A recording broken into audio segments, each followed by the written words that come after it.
चलिए चलिए अब हम क्लास स्टार्ट करते हैं, ठीक है। तो सबसे पहले ना बेटा अपन बेसिक्स ऑफ मैथमेटिक्स पढ़ने वाले। क्या पढ़ने वाले? Basics of mathematics. ठीक है, देखो आप लोगों को कोई भी डाउट आप लोग माइक ऑन करके पूछ सकते हो। पहले एक बार मैसेज टाइप कर देना। सबसे इंपॉर्टेंट बेसिक्स ऑफ मैथमेटिक्स। ये क्यों जरूरी है बेटा? बिकॉज ना आप लोग का फाइनल लेवल पे या कोई भी लेवल पे सबसे इंपॉर्टेंट है बेसिक्स पढ़ना। चाहे सीए फाउंडेशन में रहो चाहे फाइनल में रहो, मैं फाउंडेशन और फाइनल दोनों को पढ़ाता हूँ। इसीलिए बता रहा हूँ कि बेसिक्स ऑफ मैथमेटिक्स बहुत जरूरी है। कोई भी सब्जेक्ट आप स्टार्ट करोगे, बीट अकाउंट्स बीट मैथमेटिक्स या इंटर लेवल पे भी, जब तक आप बेसिक्स ऑफ मैथमेटिक्स नहीं पढ़ोगे ना, आपको चीजें या बेसिक्स उस सब्जेक्ट का, आपको चीजें पे वो ना कॉन्फिडेंस नहीं आता। जो कॉन्फिडेंस होता है ना सब्जेक्ट पढ़ने का, वो कॉन्फिडेंस नहीं आएगा। या क्योंकि मैथमेटिक्स के लिए तो और ज्यादा रेलिवेंट है, बिकॉज ये जो सब्जेक्ट है आपका सब्जेक्टिव नहीं है, ये आपका ऑब्जेक्टिव है। ठीक है, एमसीक्यू टाइप पेपर है। तो जब आपका एमसीक्यू टाइप पेपर होता है ना, तब आपको शॉर्टकट्स जितने पता होगे उतने अच्छे हैं। और शॉर्टकट्स के लिए बेटा आपकी बेसिक स्ट्रांग होना बहुत जरूरी है। रट रट के मैथमेटिक्स नहीं पास हो सकते, लर्न करके मैथमेटिक्स नहीं पास हो सकते। कोई भी सब्जेक्ट हो सकते हो, ये सब्जेक्ट नहीं हो सकते। ठीक है, चलिए अब अपन ध्यान देते हैं बेसिक्स पे। सबसे पहले होल नंबर्स या नंबर सिस्टम क्या होता है। चलो आप लोगों को जिसको पता है वो मेरे को बताइए कि होल नंबर्स क्या होता है, नेचुरल नंबर्स क्या होता है, इंटीजर्स क्या होता है। चलिए बताइए।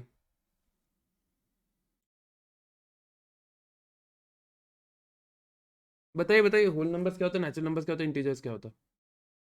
अनम्यूट करो अपने आप को।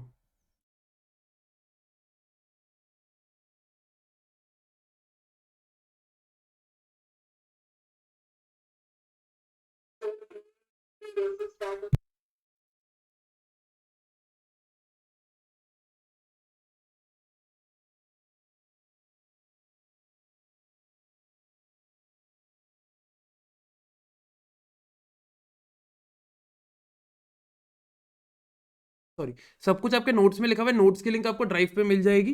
ठीक है, नोट्स की लिंक आपको इमीडिएटली ड्राइव पे मिल जाएगी, कोई इशू नहीं है। बस ये क्लास कवर होगी और आपको नोट्स की लिंक टेलीग्राम ग्रुप पे मिल जाएगी। ठीक है, चलिए होल नंबर्स क्या होते हैं।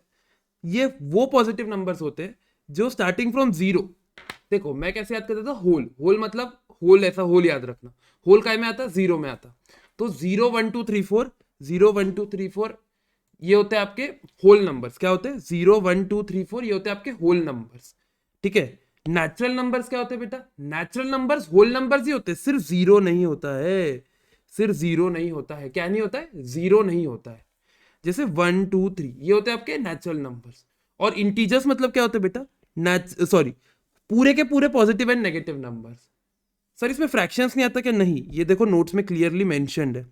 Sir fractions and decimals do not form part of above classification. इस क्लासिफिकेशन का पार्ट फ्रैक्शंस एंड डेसिमल्स नहीं फॉर्म होते। क्या नहीं फॉर्म होते? फ्रैक्शंस एंड डेसिमल्स नहीं फॉर्म होते। तो क्या हुआ? नेचुरल नंबर्स क्या हुए सर? सारे नंबर्स एक्सेप्ट जीरो, सारे पॉजिटिव नंबर्स। होल नंबर्स क्या हुए सर? सारे पॉजिटिव एज वेल सारे positive natural numbers including zero. और इंटीजर्स, सर इंटीजर्स होते हैं पॉजिटिव एंड नेगेटिव नंबर्स, मतलब -3 2 -3 -2 -1 0 सो ऑन, ऐसा। ये देखिए, और सब कुछ नोट्स में लिखा है, कुछ लिखने की जरूरत है नहीं। जहां मैं क्वेश्चन सॉल्व करने बोलूंगा वहां आपको लिखना पड़ेगा। ठीक है, चलिए अब फ्रैक्शंस क्या होते हैं। सबसे पहले फ्रैक्शन समझते हैं। आपको पता होगा 2/3 इसको बोलते हैं फ्रैक्शन। या लिखा हुआ है नंबर रिटर्न इन A/B फॉर्म। 2/3 क्या फॉर्म में सर? 2/3, जिसमें से 2 को अपन बोलते हैं बेटा न्यूमरेटर और 3 को बोलते हैं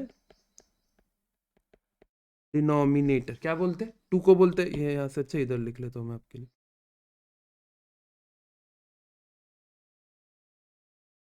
हम्म,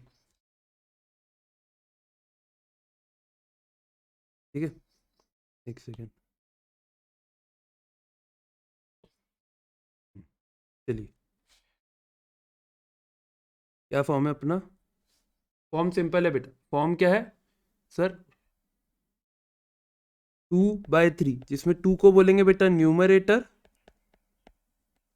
और 3 को बोलेंगे डिनोमिनेटर। क्या बोलेंगे? डिनोमिनेटर। 2 को बोलेंगे न्यूमरेटर, 3 को बोलेंगे डिनोमिनेटर। बेसिक्स है फ्रैक्शंस, इसको क्या बोलते हैं बेटा? फ्रैक्शंस। अब अब सर ऐसा जरूरी थोड़ी है कि हर केस में न्यूमरेटर बड़ा होगा डिनोमिनेटर से। जैसे ये भी केस हो सकता है ना 3/2, ये भी फ्रैक्शंस है, ये भी फ्रैक्शन है जिसमें न्यूमरेटर है, क्या है बेटा आपका न्यूमरेटर? सर न्यूमरेटर है 3, सर डिनोमिनेटर है डिनोमिनेटर है 2। न्यूमरेटर क्या है? 3 है, डिनोमिनेटर 2 है। जब न्यूमरेटर, ध्यान देना, न्यूमरेटर मतलब ऊपर का, जब numerator is greater than denominator ना, तब देखो नॉर्मली अपन क्या फ्रैक्शन सोचते हैं, ऐसा फ्रैक्शन। ये कुछ अजीब सा है, प्रॉपर नहीं है ये, तो इसको बोलते हैं इम्प्रॉपर फ्रैक्शन। इम्प्रॉपर फ्रैक्शन, जब न्यूमरेटर बड़ा हो तो उसको इम्प्रॉपर फ्रैक्शन बोलते हैं, और जब बेटा डिनोमिनेटर बड़ा हो,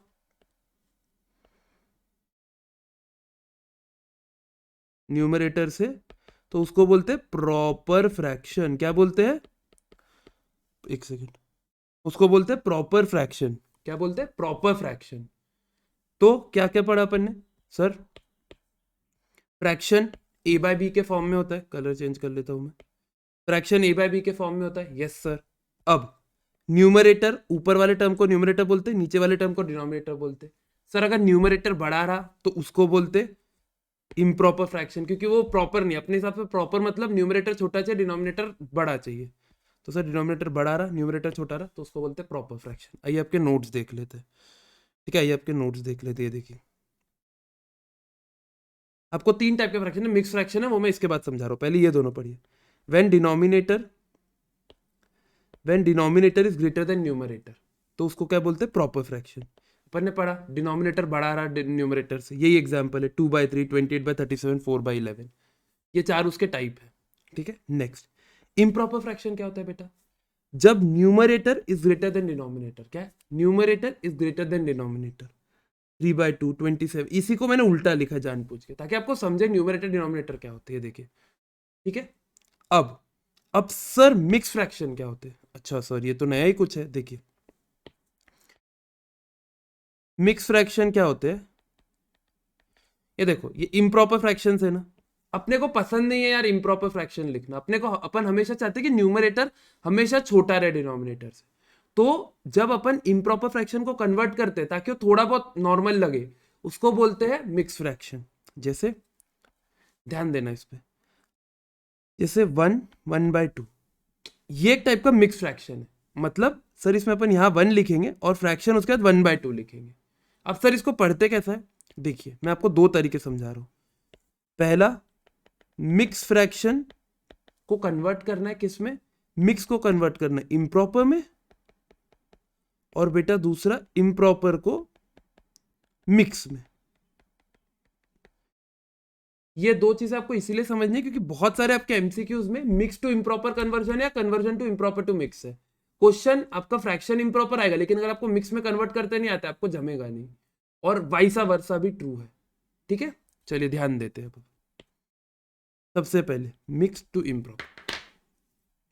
इम्प्रॉपर को सबसे पहले ध्यान देते हैं। मिक्स फ्रैक्शन क्या होता है सर? मिक्स फ्रैक्शन आपने बोला जैसे 1/2, 1/2 होता है मिक्स फ्रैक्शन। क्या होता है? 1/2। अब इसको लिखोगे कैसे, आप ध्यान देना। ये देखिए सबसे पहले 2 को, ये जो इंटीजर है ना, इससे मल्टीप्लाई करना, 2 × 1, इसको मल्टीप्लाई किया, प्लस ये वाला जो नंबर है इसको ऐड कर देना, और अपॉन 2 लिखना, जो भी डिनोमिनेटर फिक्स रहता है, ठीक है। अपॉन डिनोमिनेटर फिक्स रहता है, तो वो क्या होगा? 2 × 1 + 1 दैट इज 3/2। ये चीज समझी क्या आपको? बेसिक्स है, इसमें कुछ दिमाग की बात नहीं है, मैं फिर से एक बार एक्सप्लेन कर देता हूँ, ठीक है। ये बेसिक्स है, एकदम सिंपल है, ध्यान देना। जैसे फॉर एग्जाम्पल तुम्हारा फ्रैक्शन है 3, 2/3, 2/3। चलो इसको सॉल्व करो, चलो इसको सॉल्व करो और बताओ मुझे क्या होगा 2/3 का। चलिए मैं भी आप लोग के साथ सॉल्व करता हूँ।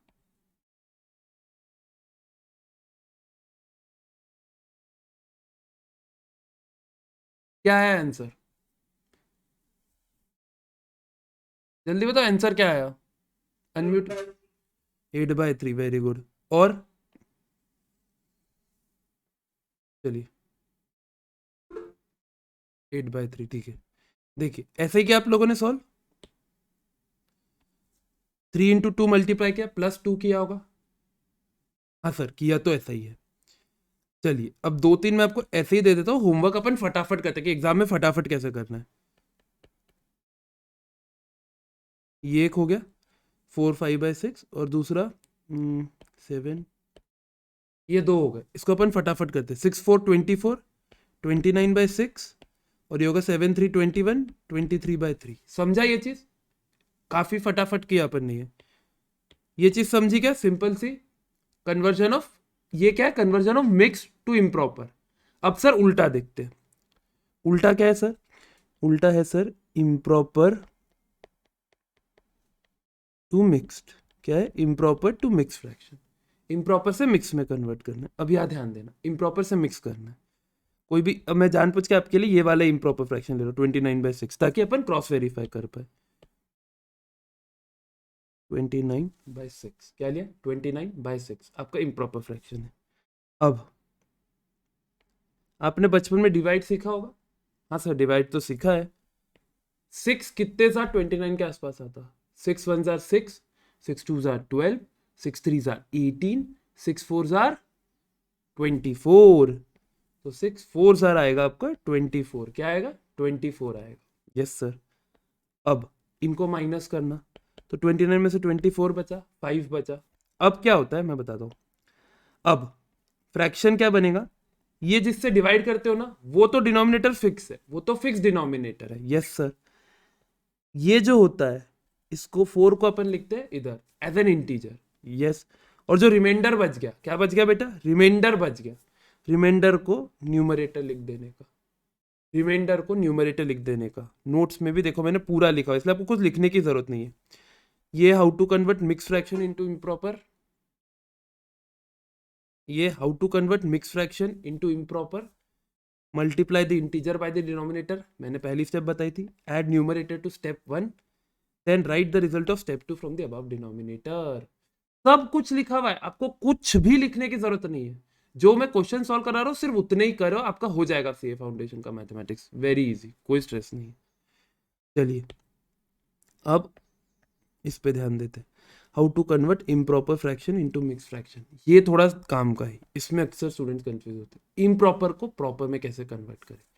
किसको? इम्प्रॉपर को प्रॉपर में कैसे कन्वर्ट करें? एक सेकेंड। इम्प्रॉपर को प्रॉपर में कैसे कन्वर्ट करें, ध्यान देना इधर।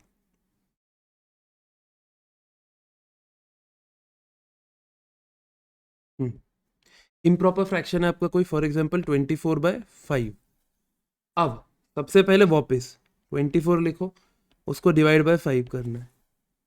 5 का टेबल आता होगा, 5 1 5, 5 2 10, 3 15, 4 20, 5 4 आएगा। ये तो समझा ना, 5 × 4 20 होता, तो यहाँ 20 लिख देने का। माइनस करने का, क्या बचा? 4 बचा। Yes sir. तो अपन क्या बोलते हैं इसको मैथमेटिक्स टर्म्स में? रिमाइंडर। ठीक है, इसको बोलते हैं आप डिवीजर, डिवाइजर। और इसको, तो आप सबसे पहले क्या लिखोगे? जो आपका जिससे आप डिवाइड कर रहे हो उसको आप सीधा सीधा हमेशा डिनोमिनेटर लिख देने का। क्या लिख देने का? डिनोमिनेटर, बिना दिमाग लगाए। और जो ये नंबर है, ये यहां भी ऊपर आया है, तो यहां भी लाइन के साइड में ही आएगा। ये लाइन से अलग ही जाता, कैलकुलेशन से अलग ही आता ये डिवाइजर। तो 4 हो गया और रिमाइंडर 4। समझा क्या? समझा ये चीज? ये चीज समझी आप लोगों को? ठीक है। अब इसी के लिए ये वाले दोनों एग्जाम्पल एक बार देख लेते फटाफट। 23/3, चलिए 3 से ऐसे डिवाइड करेंगे 23 को। 3 7 जार कितना होता बेटा? 21 बचा 2। तो सर ये आपने बोला ये जो नंबर है इसको हमेशा डिनोमिनेटर लिख देने का, बिना दिमाग लगाए डायरेक्टली। Yes sir. ठीक है, नेक्स्ट। अब ये जो 2 है, ये 2 लिख देने का। किधर? सर 2 तो इधर लिखने का है। Very good. और ये जो 7 है ये इधर। तो आंसर क्या आया? 7 2/3, 7 2/3। इसीलिए मैंने सेम एग्जाम्पल को 2 बार करवाया कि आपको समझ जाए। ये देखिए यही लिखा हुआ है, divide the numerator with the denominator. सबसे पहले जो मैंने आपको बोला। Yes sir. Find the remainder, remainder निकाला अपन ने। Arrange the numbers in the following way, question followed by fraction of a remainder divisor.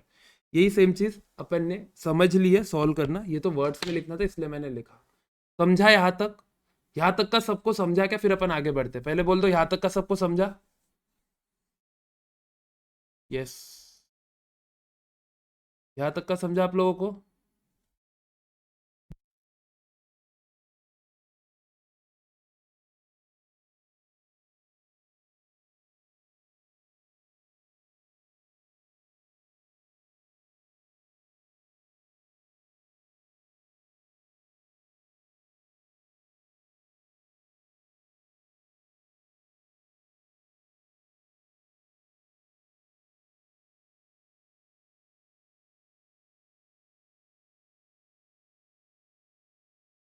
हम्म, चलो, अपन पिज्जा खाने गए, कौन कौन, आप, मैं और ना, अपन सब पार्टी करने पिज्जा खाने गए।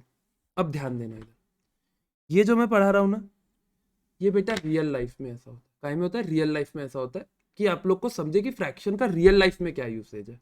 बिकॉज देखो, मेरा हमेशा से ये मानना है, मैं प्रैक्टिकल सब्जेक्ट ही पढ़ाता हूँ, चाहे सीए फाउंडेशन में लो या फाइनल में। मुझे हमेशा ये लगता है कि ऐसे सब्जेक्ट जो हम लाइफ से लिंक कर पाए वो ही इंपॉर्टेंट है, कि कुछ सब्जेक्ट हम लाइफ से कभी लिंक ही नहीं कर पाएंगे।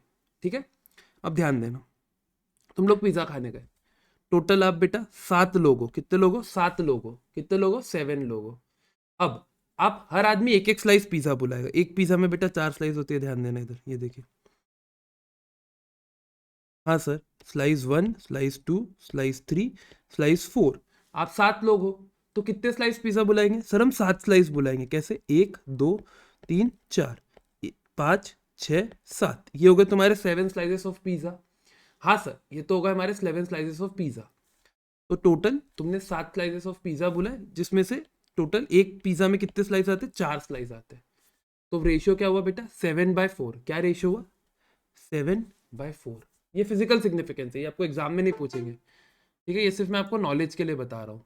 फिजिकल सिग्निफिकेंस एग्जाम में नहीं पूछ रहे। 7/4 टोटल।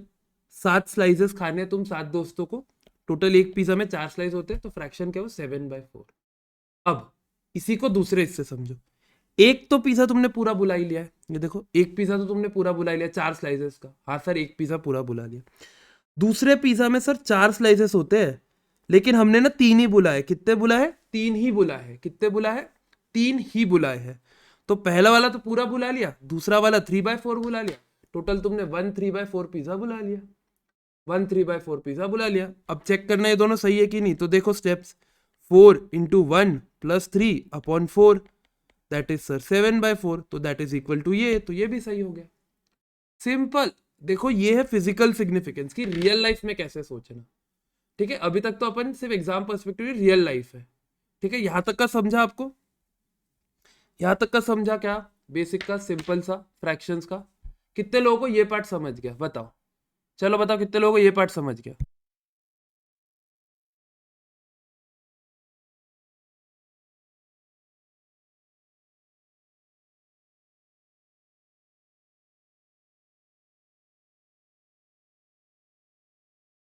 चलिए, एकदम बेसिक से नेक्स्ट।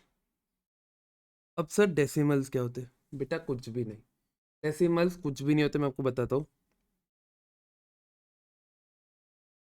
डेसिमल्स मतलब ऐसा पॉइंट के बाद नंबर्स होते हैं। आप लोगों के पास कैलसी होगा ना?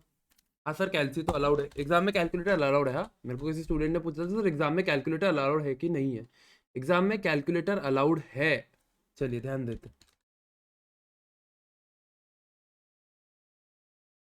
ये एक अनदर वे है फ्रैक्शंस को रिप्रेजेंट करने का। जैसे, जैसे ध्यान दो इधर, ऐसे फॉर एग्जाम्पल अगर मैंने फ्रैक्शन लिखा है 2/3, तो इसका मतलब एक्चुअली क्या होता है? 2/3। कैलसी लेने का, कैलसी पे लिखने का 2/3, तो आंसर आएगा आपका 0.666। क्या आएगा? 0.6666666। इसको अपन सीए में ऐसा लिखते हैं, 0.667 लिख सकते हो। क्या कर सकते हो? लास्ट डिजिट राउंड ऑफ कर सकते हो। Fraction to normal conversion. अगर आपको कभी फ्रैक्शन, ऐसे फॉर एग्जाम्पल ये कहाँ काम आता है मैं आपको बताता हूँ। अगर आपका आंसर आता है 6/12, क्या आता है? 6/12 आता है। और क्वेश्चन के ऑप्शन है A B C D। अब अगर आपका आंसर 3/6/12 आता है फॉर एग्जाम्पल, तो टाइम वैल्यू ऑफ मनी में अपना ऐसा आंसर आएगा कभी कभी। अगर आपका ये आंसर आता है, तो ऑप्शन है 3.5 ईयर्स, 3.6 ईयर्स, 3 ईयर्स, या फिर दूसरा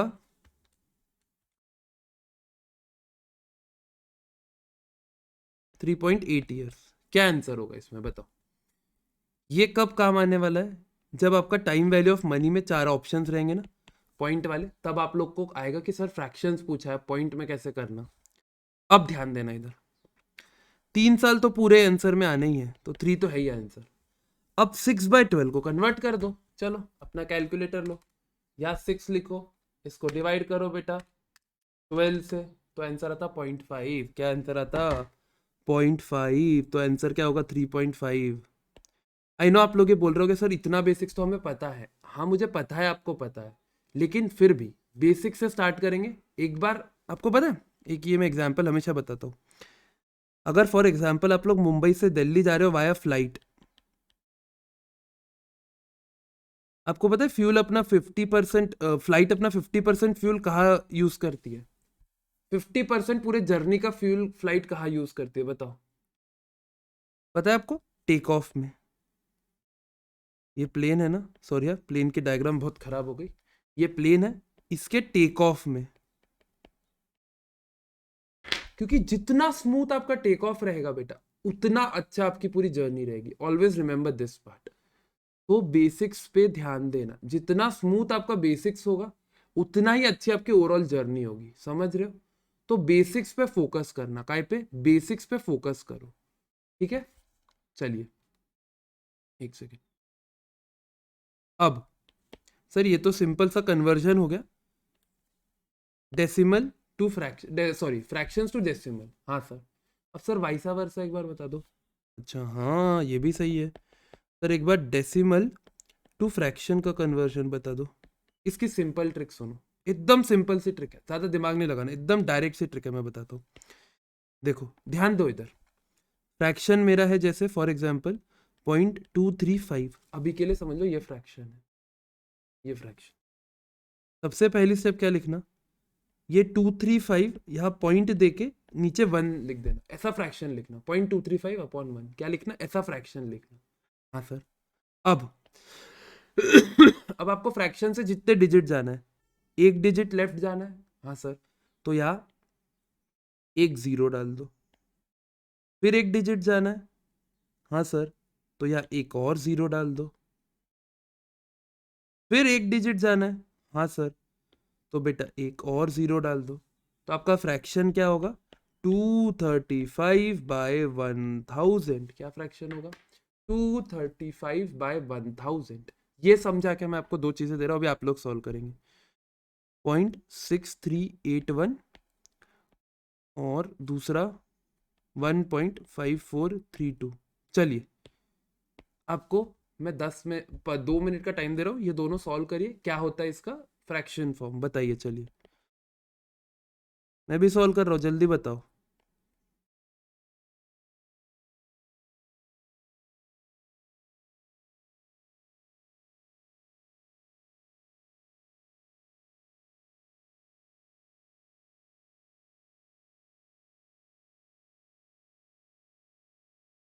चलो बताओ जल्दी जल्दी।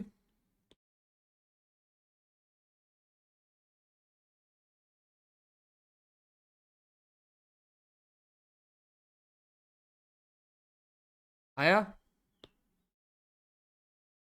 ये आया क्या बताओ?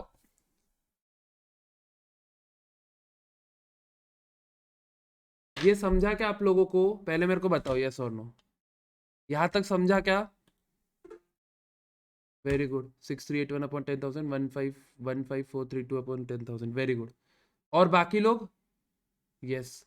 ये बेटा सिंपल है, एकदम सिंपल है।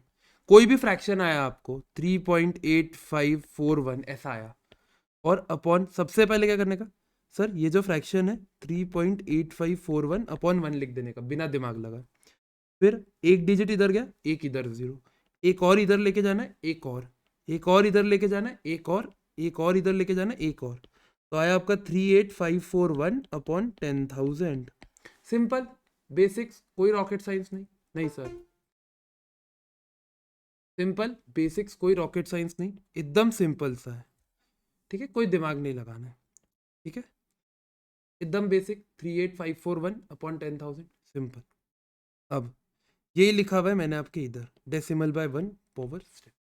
अब आपको होमवर्क क्या क्या है, मैं अभी क्लास तो और ले रहा हूँ लेकिन मैं आपको बता देता हूँ होमवर्क क्या रहेगा। जो मैंने पढ़ाया है डेली, आपको वो नोट से खुद एक बार पढ़ना है और जो होमवर्क क्वेश्चंस दिए वो सॉल्व करने हैं। ठीक है, आपका सिर्फ बेटा अगर इतना भी कमिटमेंट रहा ना कि आप लोग जो मैंने डेली का पढ़ा है वो प्लस होमवर्क, अगर ये दो चीजें भी डेली कर लोगे ना, आपको आराम से 40+ आ जाएंगे बेटा। आउट ऑफ 60 बोल रहा हूँ मैं मैथमेटिक्स एंड एलआर में, 40+ आउट ऑफ 60 आ जाएंगे, 40+ आउट ऑफ 60 आ जाएंगे। पिछले बार एक स्टूडेंट थी मेरी, पिछले बार एक स्टूडेंट थी मेरी, उसको पता है कितने मार्क्स आए? 45 आए। उसने टोटल सिर्फ 50 मार्क्स का सॉल्व किया मैथमेटिक्स प्लस एलआर, सिर्फ मैथमेटिक्स एंड एलआर सॉल्व किया, उसको 50 में से 45 आए। स्टैट्स उठाया ही नहीं पेपर में, स्टैट्स का एक भी क्वेश्चन नहीं किया, सिर्फ मैथमेटिक्स एंड एलआर किया है, तो उसको 45 आए। तो मैं आपको यही बता रहा हूँ कि प्लीज दो कमिटमेंट कर दो, बस डेली सर ने जो पढ़ा है वो रिवाइज कर लो और होमवर्क सॉल्व कर लो। बस डेली जो पढ़ा है वो और जो होमवर्क है वो, अगर इतना भी आपने डेली कर लिया ना, आप लोग आराम से May 22 या जो लोग नवंबर के लिए देख रहे हैं, आप लोग आराम से क्लियर करोगे, आराम से। ठीक है, चलिए अब ये तो हो गया फ्रैक्शंस। अब इसको पढ़ते कैसे? 85 एंड 6400 ऐसा यू फॉरेन में पढ़ते हैं, अपन इंडिया में सिंपल रखते। कैसे पढ़ते हैं इंडिया में? जैसे अगर 3.854 है तो अपन इसको कैसे पढ़ते? 3.854 ऐसे पढ़ते, पॉइंट के बाद नंबर्स का नाम लेते, 3.854 सिंपल। ठीक है, चलिए अब ये तो हो गया फ्रैक्शंस। अब बेटा ये बहुत ही सिंपल, चलो ये तो तुम ही मेरे को बताओ, इवन नंबर्स क्या होते हैं, ऑड नंबर्स क्या होते हैं, बताओ जल्दी बताओ। इवन नंबर्स क्या होते हैं, ऑड नंबर्स क्या होते हैं?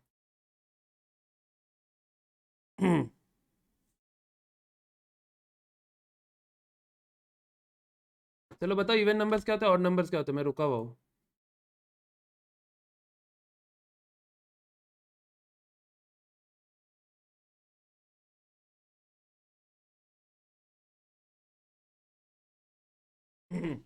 मैं तो divided by 2, very good.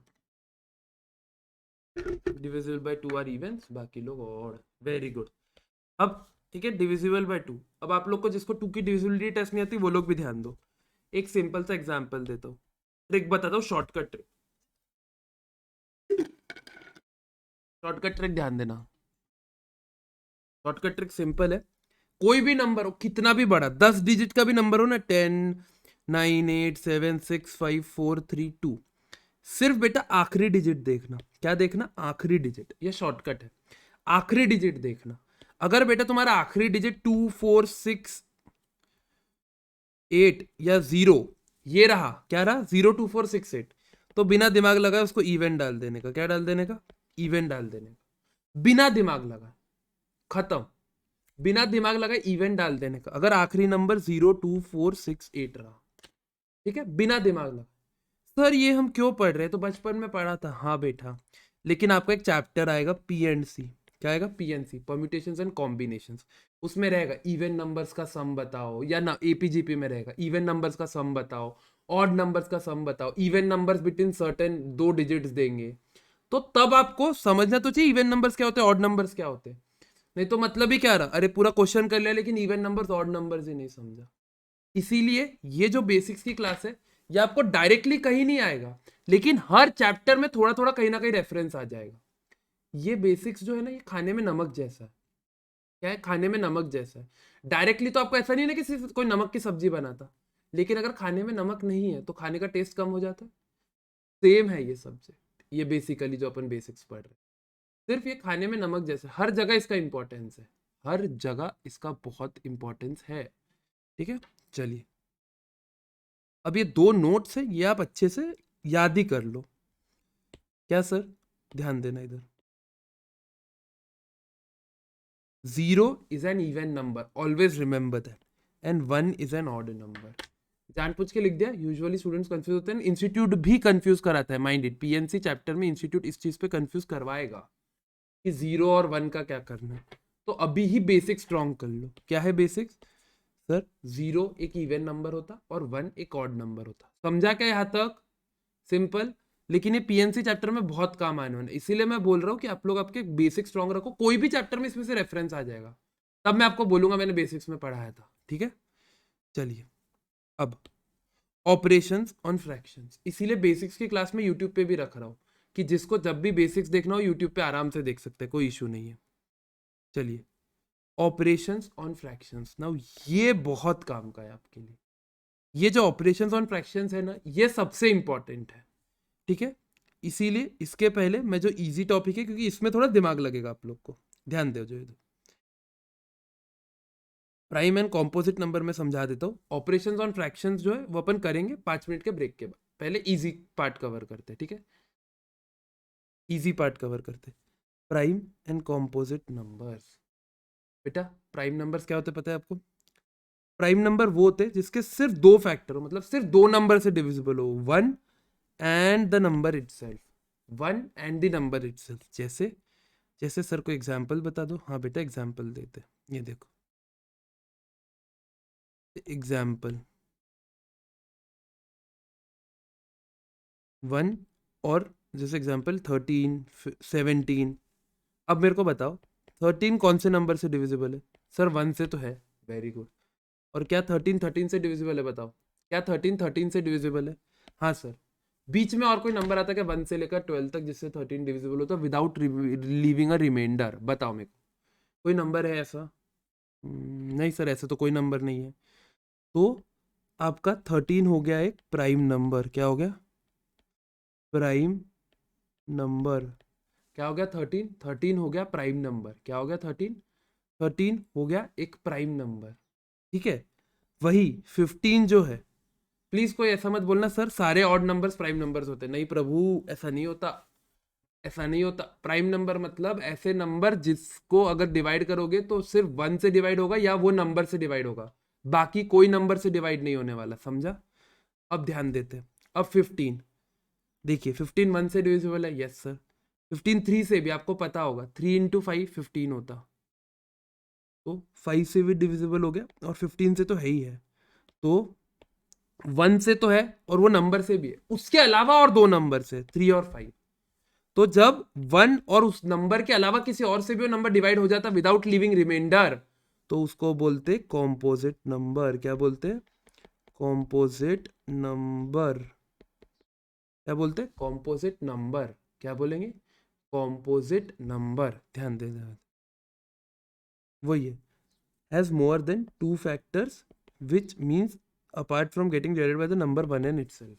One and itself के अलावा फैक्टर्स रहे तो उसको बोलते कॉम्पोजिट, और सिर्फ वन और नंबर रहे तो उसको बोलते प्राइम।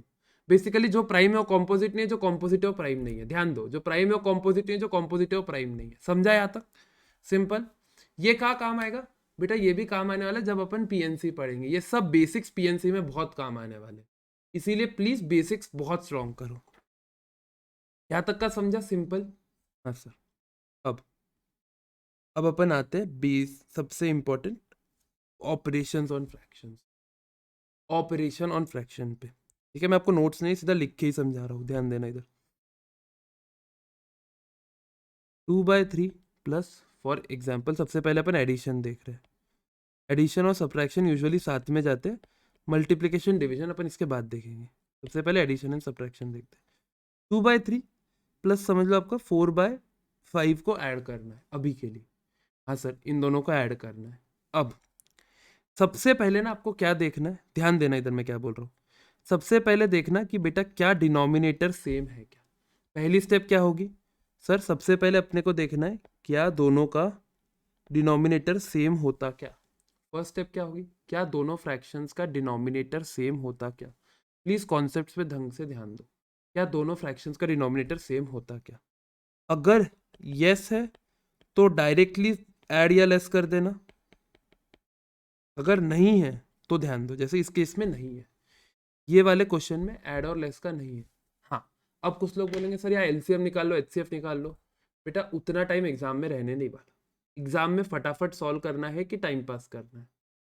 एग्जाम में फटाफट सॉल्व करना है, क्योंकि एग्जाम में एफिशिएंसी मैटर करती है। ट्रस्ट में, एग्जाम में एफिशिएंसी मैटर करती है। अगर एफिशिएंट नहीं रहोगे तो पास नहीं होने वाले सीए फाउंडेशन, ये चीज समझ लेना। आपको एक्यूरेसी के साथ एफिशिएंसी भी रखनी, कि आप 10 क्वेश्चन करो पेपर में, 10 नहीं, पेपर में अगर आप 40 क्वेश्चन कर रहे हो तो आपको 40 में से 30 राइट चाहिए। ऐसा नहीं कि 40 में से 5 राइट हो रहे मतलब नहीं है, एफिशिएंसी भी चाहिए और एक्यूरेसी भी चाहिए। ठीक है, एक्यूरेसी आपके कॉन्सेप्ट से आएगी जो अपन डिटेल में कर रहे हैं, और एफिशिएंसी जो आपको मैं शॉर्टकट्स बता रहा हूँ उससे आएगी। ठीक है, अब ध्यान देते हैं। चलिए, अब सबसे इंपॉर्टेंट चीजें ध्यान देते हैं अपन। 2/3 + 4/5 की इस चीज को ध्यान देना, इधर इस चीज को एक बार ध्यान देना, मैं क्या बोल रहा हूँ समझो। क्या करने का, जो ये वाले फ्रैक्शन का डिनोमिनेटर है ना, दूसरे वाले का, उसका जो डिनोमिनेटर है उसको पहले वाले के न्यूमरेटर से मल्टीप्लाई करना, 2 × 5 लिख देने का, प्लस इसका जो डिनोमिनेटर है उसको इसके न्यूमरेटर से मल्टीप्लाई करना, 3 × 4 कर देने का, अपॉन अपॉन इन दोनों को मल्टीप्लाई कर देने का, 15, मतलब मैं 3 × 5 लिख देता हूँ, 3 × 5, तो ये क्या होगा, 2 × 5 10 + 3 × 4 12 अपॉन 15। अब इन दोनों को सिंपली ऐड कर दो, 22/15। अब 22/15 का कोई मेरे को मिक्स फ्रैक्शन बताओ, चलो जल्दी बताओ, 22/15 का मिक्स फ्रैक्शन जल्दी बताओ, 22/15 का मिक्स फ्रैक्शन बताओ, बताओ बताओ बताओ।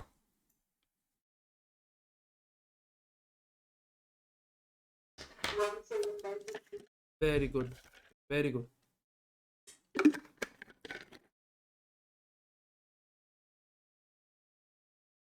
एक सेकंड,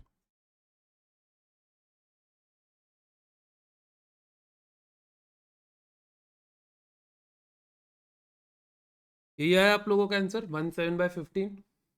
सिंपल, सिंपल आया कि नहीं आया 17/15 बेटा, सिंपल सा है, कोई दिमाग नहीं लगाना, सिंपल सा। चलिए अब मैं 2 क्वेश्चन आपको दे रहा हूँ, चलिए अपन साथ में सॉल्व करते हैं। चलिए,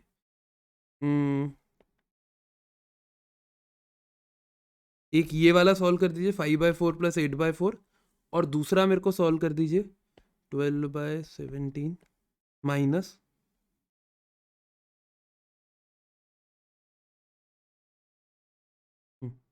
चलिए ये दोनों सॉल्व कर लीजिए, फटाफट सॉल्व करिए, चलिए अपन साथ में सॉल्व करते हैं।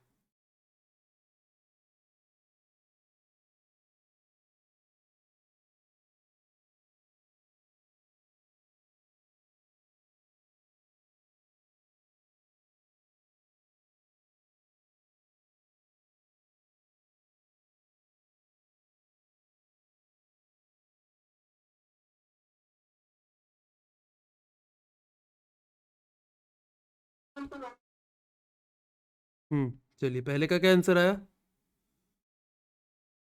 यही आंसर आया आपका। हाँ चलिए दूसरा वाला सॉल्व करें, दूसरा वाला को देख लेते हैं।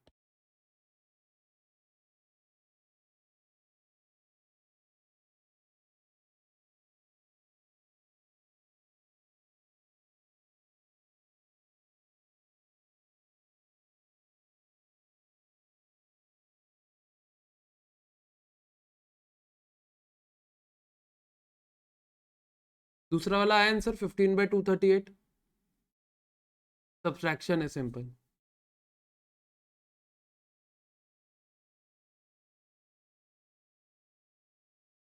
क्योंकि ये होगा बेटा 168, और ये होगा 17 × 9 जो कि होता है 153।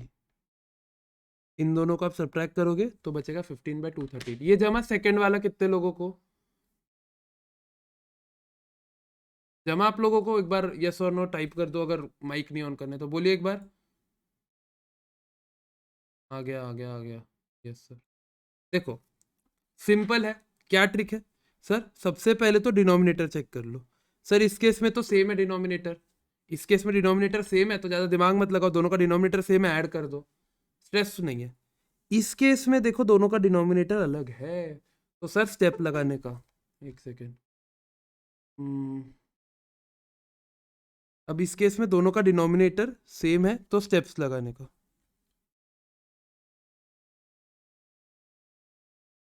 हाँ, इस केस में दोनों का डिनोमिनेटर सेम है तो सिंपल सी स्टेप्स लगाने का। स्टेप्स क्या है सर, क्रॉस मल्टीप्लाई करने का, 12 × 14 करा, 14 × 12 इधर लिख दिया, 9 × 17 क्या वो इधर लिख दिया, दोनों को सिंपल जो साइन है वो माइनस कर दिया, नीचे मल्टीप्लाई करके 17 × 14 कर दिया।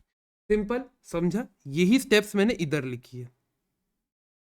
डिनोमिनेटर सेम है, डिनोमिनेटर नॉट सेम है। आप लोग जब नोट्स पढ़ोगे ना आपको ऐसा लगेगा आप लोग फिर से क्लास ही कर रहे हो, इसीलिए आप लोग को मैं 2 बार तो क्लास में ही रिवाइज करा था, एक बार मैं पढ़ा रहा हूँ वो हो रहा, एक बार आप नोट्स पढ़ोगे तो वो रिवाइज हो जाएगा, तो 2 बार तो अपना पढ़ते हुए ही रिवाइज हो जाएगा, तो इतना स्ट्रेस नहीं है। और आप लोग होमवर्क करोगे तो 3 बार तो आपका क्लास के साथ ही पढ़ना हो रहा। कैसे नहीं आएंगे बेटा मार्क्स, कैसे नहीं आएंगे 40+, आराम से आएंगे, कोई इश्यू नहीं है। चलिए अब अपन ध्यान देते हैं मल्टीप्लीकेशन पे, मल्टीप्लीकेशन पे ध्यान देते हैं अभी। सिंपल है बेटा, मल्टीप्लाई में तो कुछ भी दिमाग नहीं लगाने का। 2/3 इंटू 5/4 है ना, ज़्यादा दिमाग नहीं लगाने का, सीधा सीधा न्यूमरेटर को न्यूमरेटर से मल्टीप्लाई करने का, डिनोमिनेटर को डिनोमिनेटर से, बिना दिमाग लगाए। 2 इंटू 5 10 12, खत्म। 3 इंटू 4 2 इंटू 5, सिंपल। मैं आपको एक और क्वेश्चन देता हूँ, आप लोग को इजीली जम भी जाएगा। 8/16 इंटू 9/27, चलो इसका आंसर बताओ, चलो जल्दी जल्दी। डिनोमिनेटर मल्टीप्लिकेशन में दिमाग नहीं लगाने का, सीधा मल्टीप्लाई कर देने का, न्यूमरेटर न्यूमरेटर से, डिनोमिनेटर डिनोमिनेटर से, करिए।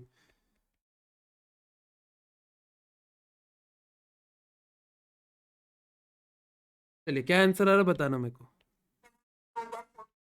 वेरी गुड, ये आंसर आया क्या? 72/432, 72/432, सिंपल। 8 into 9 16 into 27, simple. आपको लग रहा होगा बेटा ये बहुत सिंपल है, हाँ ये सिंपल है, ऑफ कोर्स ये सिंपल है, लेकिन यही सब चीजें आपके एग्जाम में टाइम बचाने वाली है। अगर आप ना सोचो, आप एक बताओ, आप मैथमेटिक्स एंड स्टैट्स के कितने क्वेश्चन करना है? सिर्फ मैथमेटिक्स के गिनते अभी अपन, स्टैट्स को अभी के लिए नहीं गिनते। आप टोटल बेटा 60 क्वेश्चंस करने वाले हो। कितने करने वाले हो? 60 क्वेश्चंस।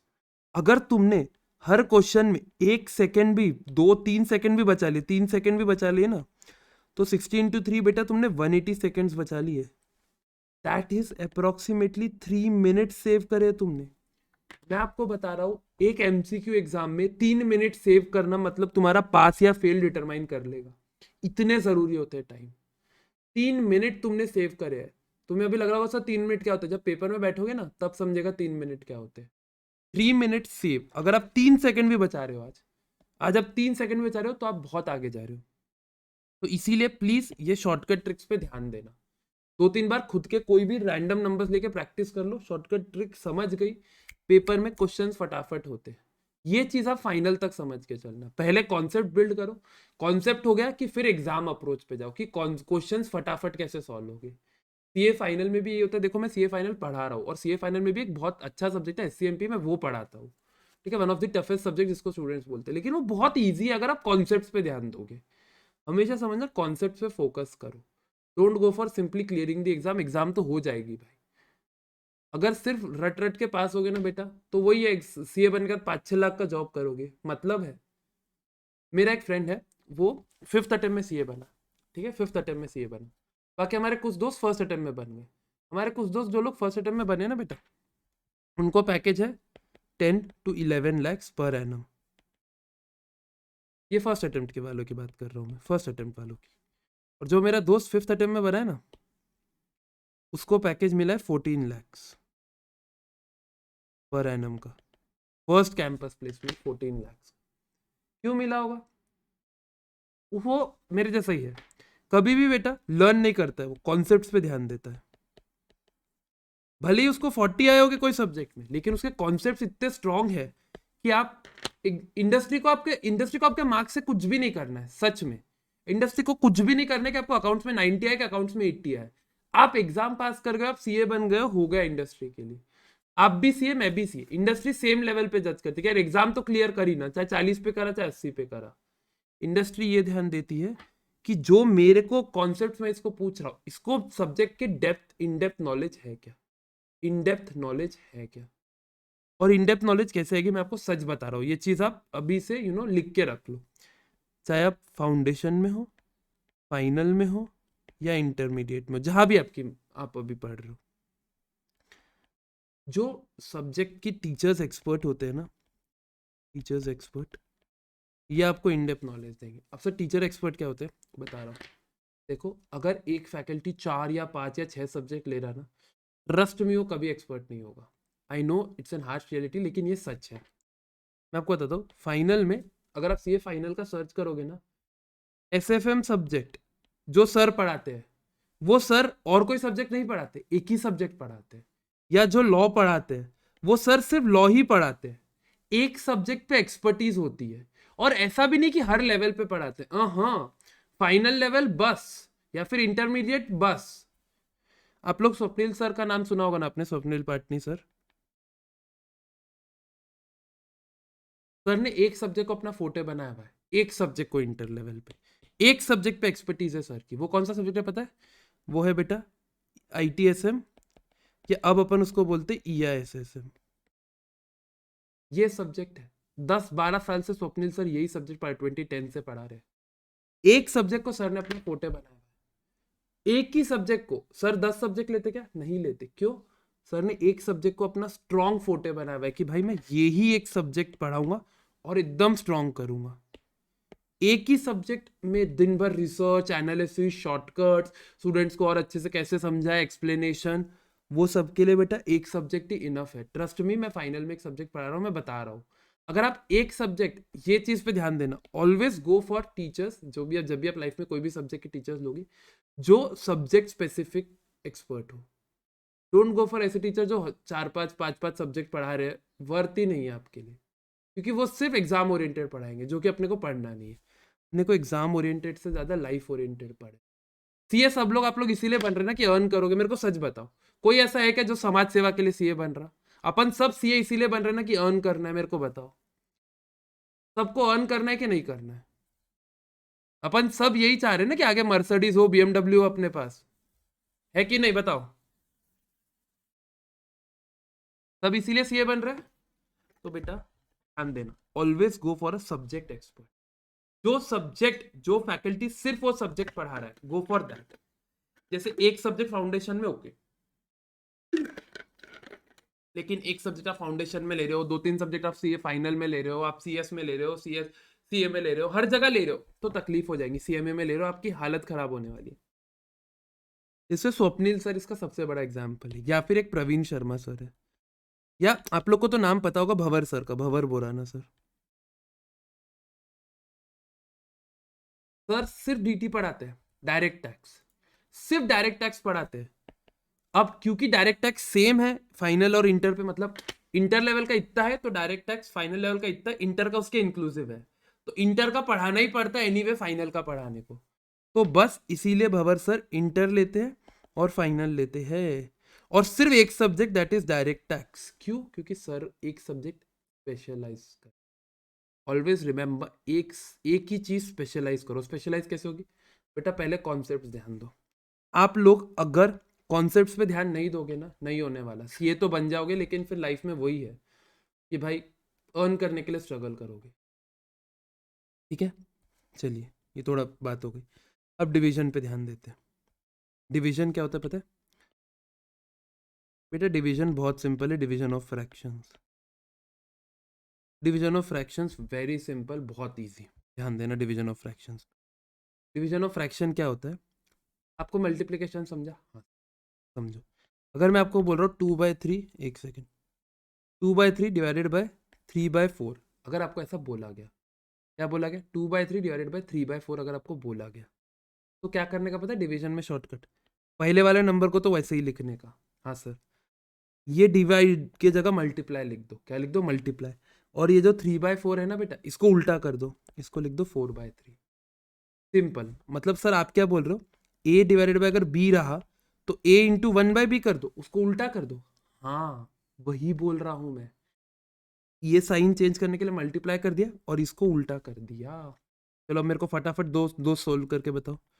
2/3 डिवाइडेड बाय 5/3, एक ये सॉल्व करके बता दो, और दूसरा 2/4 डिवाइडेड बाय 4/2, ये दोनों सॉल्व करके बता दो। चलो, या चलो इसको सिंपल रखते, 2/4 डिवाइडेड बाय 2/4, ये दोनों मेरे को सॉल्व करके फटाफट बताओ। चलो, पहले वाले का आंसर बताओ।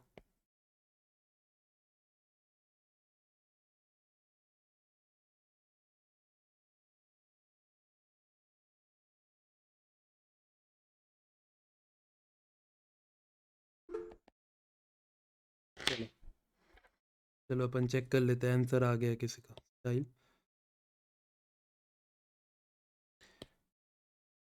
अब इसको आप ऐसा भी लिख सकते हो 6/15। चलिए, श्रुति सही है आपका आंसर, नयन आपका आंसर सही है 1 और 6/15। अब मैं आपको एक और चीज समझाता हूँ, सिंप्लीफिकेशन ऑफ फ्रैक्शन। इसीलिए मैंने ये एग्जांपल लिया क्योंकि मुझे सिंप्लीफिकेशन ऑफ फ्रैक्शन बताना था।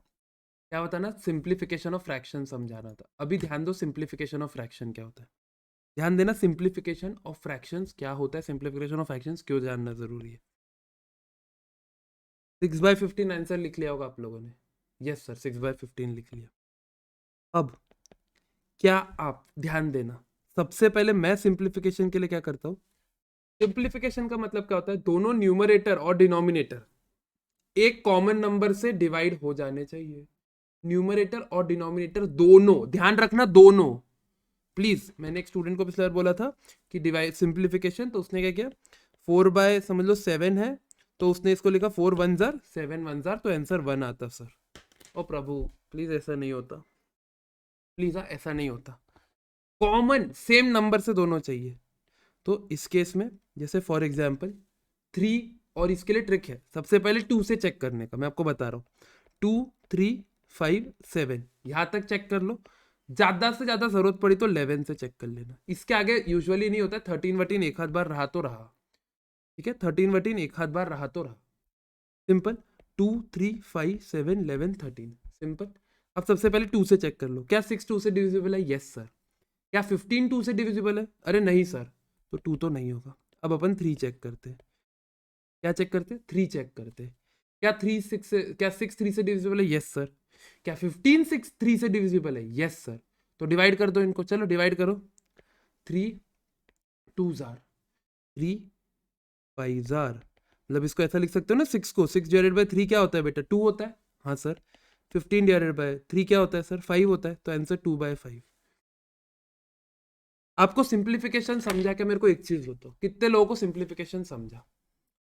बहुत इजी है यार, मतलब प्लीज वैसा मत करना, बस वो लेजेंडरी बच्चे जैसा जिसने ऐसा किया था, प्लीज ऐसा मत करना। बाकी अगर आपको सिंप्लीफिकेशन समझा, क्या सिंपल है सिंप्लीफिकेशन? कैसा है सिंप्लीफिकेशन? एकदम सिंपल है। क्या है?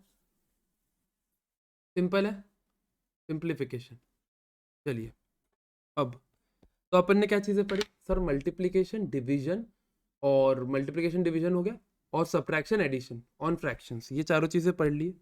कैसे होता है सर? एक बार मेरे साथ क्विकली रिवाइज करो सर। सब्ट्रैक्शन एडिशन में तो अपन डिनोमिनेटर चेक करते हैं, अगर डिनोमिनेटर सेम रहा तो डायरेक्टली ऐड लेस कर देते, नहीं रहा तो फिर अपन क्रॉस मल्टीप्लाई करते हैं। और वही सर मल्टीप्लीकेशन में सीधा मल्टीप्लाई करने का, ज्यादा दिमाग नहीं लगाने का, न्यूमरेटर न्यूमरेटर से, डिनोमिनेटर डिनोमिनेटर से। डिवीजन में क्या करने का सर? पहले वाले नंबर को तो ऐसे ही रखने का, दूसरे नंबर को रिवर्स करके मल्टीप्लाई कर देने का। क्या करने का? रिवर्स करके मल्टीप्लाई कर देने का, सिंपल। चलिए चलिए चलिए, अब ये बहुत इंपॉर्टेंट रूल है, बॉड मास। क्या रूल है? बॉड मास। क्या रूल है बेटा? ये लिख लो इधर, चलो। BODMAS, बॉड मास। पहले का मतलब होता है ब्रैकेट, दूसरे का मतलब होता है ऑर्डर, जिसको ही अपन पावर बोलते हैं, उसके बाद डिवीजन, उसके बाद बेटा मल्टीप्लिकेशन,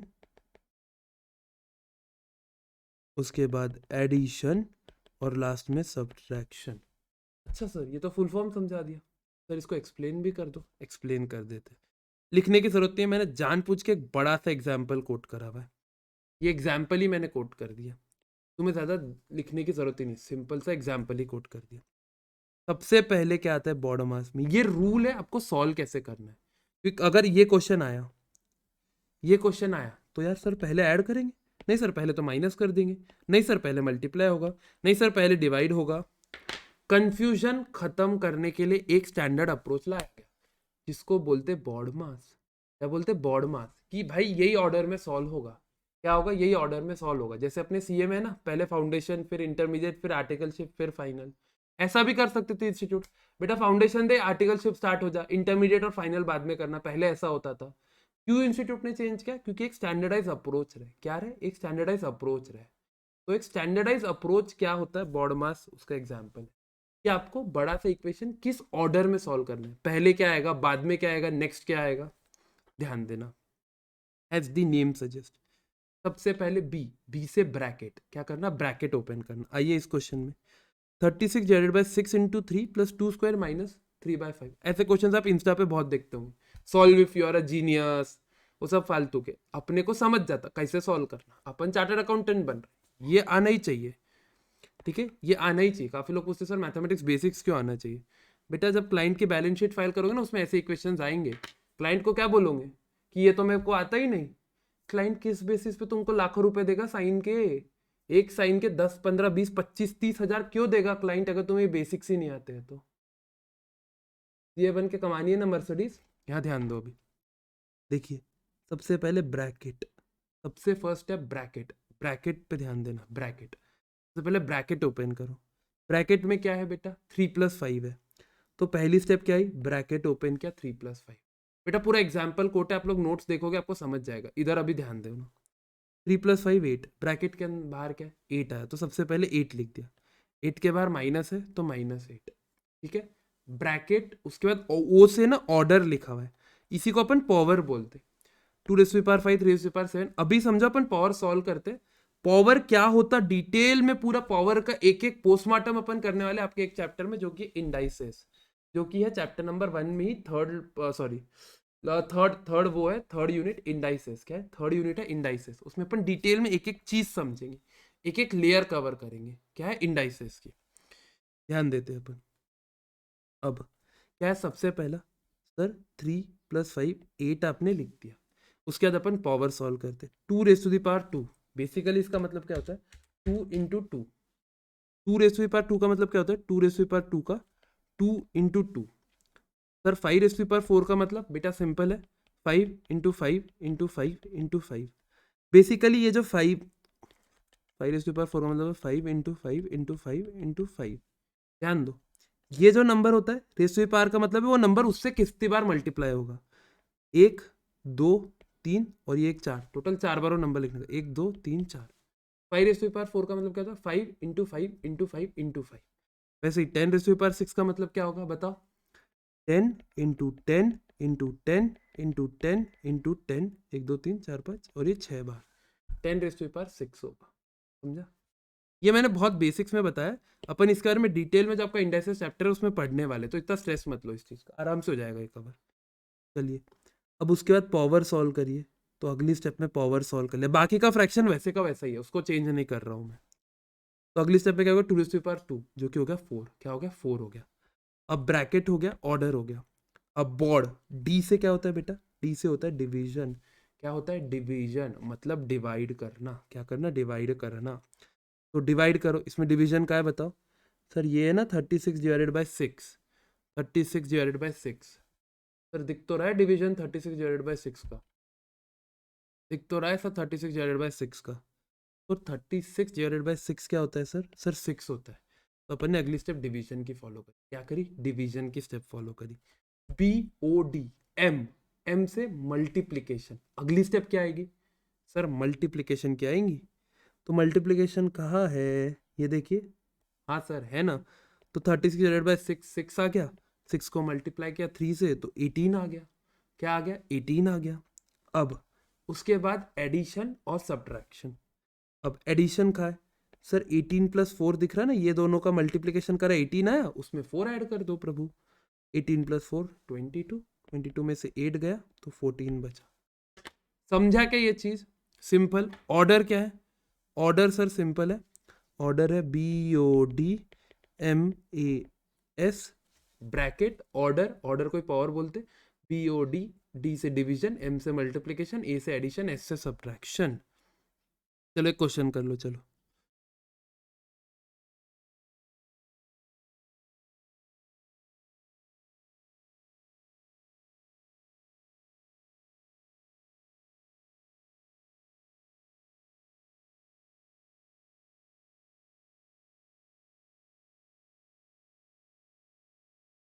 चलो ये क्वेश्चन सॉल्व करो। चलो मैं भी सॉल्व करता।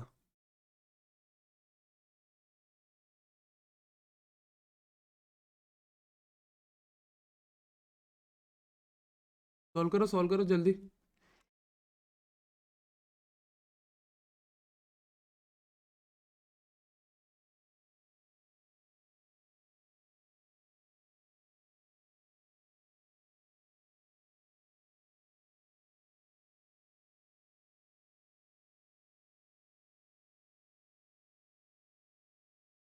क्या आएगा आंसर, बताना जल्दी। ठीक है, नयन का 80 है, चलो देखते हैं।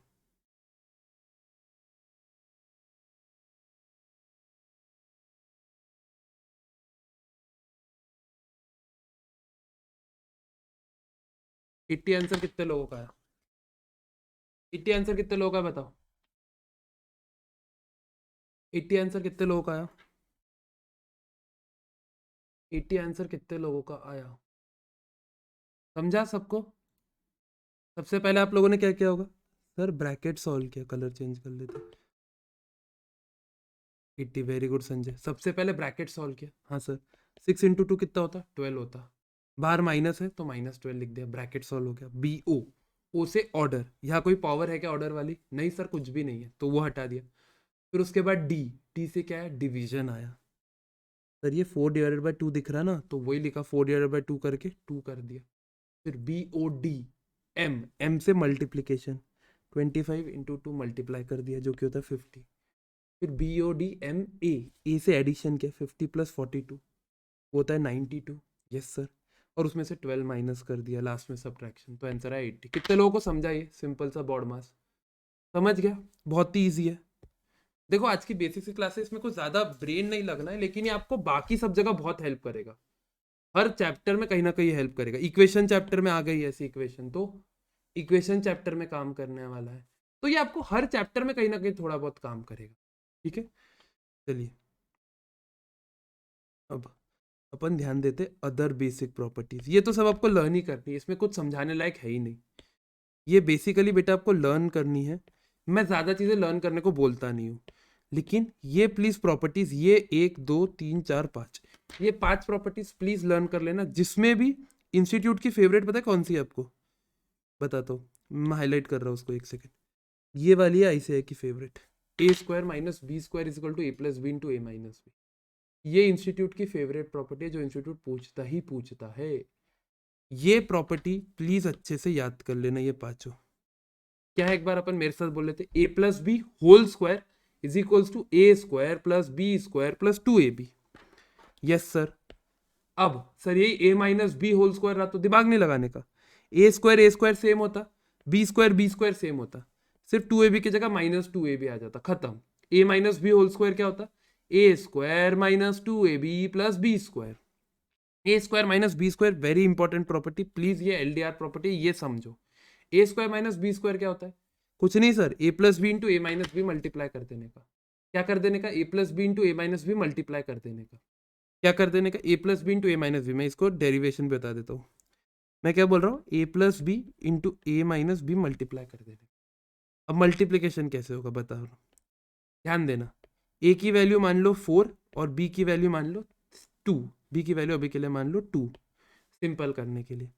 तो क्या होगा बेटा? 4 + 2 × सर 4 - 2, हाँ सर।